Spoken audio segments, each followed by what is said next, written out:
नाजरीन, एक बिल्कुल सच्चा वाकया। बात यह है कि तकरीबन 2 साल पहले मुझे एक रॉन्ग नंबर से कॉल आई, जो कि एक लड़की की थी। मुझे अब याद नहीं कि उसने किस नाम से मुझे मुखातिब किया, जो कि मेरा नाम नहीं था। खैर, मुझको उस आवाज़ बहुत प्यारी लगी और दिल चाहता था कि वो बस बोलती रहे। हिचकिचाते हुए मैंने कह डाला कि आपसे बात में एक ज़रूरी बात करनी है।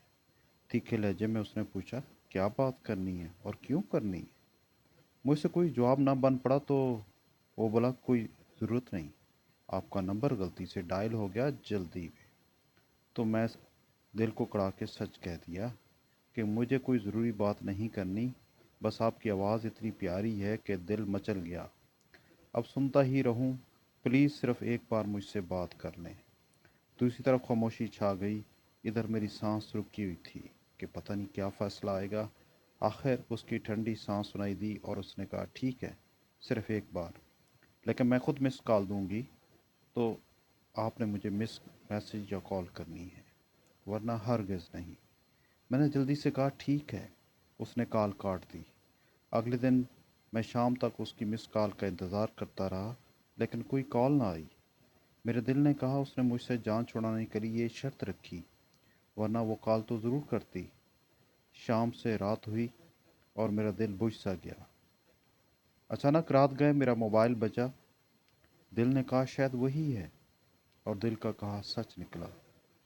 अब ये नहीं बताऊंगा कि हमने 20-25 मिनट तक क्या बात की, लेकिन ये ज़रूर कहूँगा कि उसकी पहली गुफ्तगू में, उसकी प्यारी आवाज़ में एहतियात, घबराहट, झिझक और किसी बात पर शर्मा कर चुप हो जाना बहुत ही भाया मुझे यकीन हो गया कि वो एक नहायत शरीफ घराने की चश्म चिराग थी। और फिर ये सिलसिला चल निकला। कुछ हफ्तों बाद हमें ऐसा लगा कि हम एक दूसरे को खुद से ज़्यादा जानने लगे हैं। मुझे समझ ही ना आई कि कब मैंने उसे प्रपोज़ कर डाला और उसने जवाब दिए बगैर फ़ोन बंद कर दिया। एक हफ्ते तक मोबाइल बंद किए रखा। मैं बता नहीं सकता कि मेरी क्या हालत थी इन 14 दिनों में। और फिर 15वें दिन उसकी कॉल आई और उसने कहा, आपने मेरे साथ अच्छा नहीं किया। मुझे पता ही नहीं चला कब मैं आपके प्यार में डूब गई, आपकी आदी हो गई। इसका मुझे तब पता चला जब मैंने ये फ़ैसला किया कि आइंदा आपसे फ़ोन का चंचला नहीं करूँगी।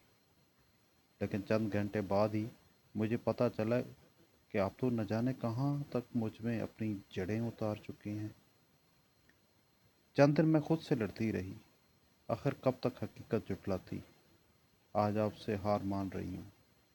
ये सब सुनकर मेरे मुर्दा दिल में जैसे शादी का समा बन गया और फिर हमारी लव स्टोरी की असल शुरुआत हुई।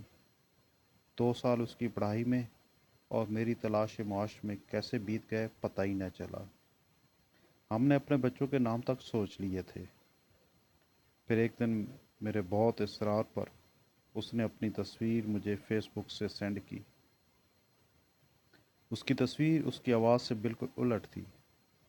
मुझे अब वो बिल्कुल पसंद नहीं। अब मैं क्या करूं? नाजरीन, ये बातें पास गली में एक चर्सी दूसरे चर्सी से कर रहा था। बिजली बंद थी तो सोचा मैं भी सुन लूं और आप तक पहुंचा दूं। कैसा लगा मेरा मजाक? देखते रहिए गुल इन्फो फॉर यू।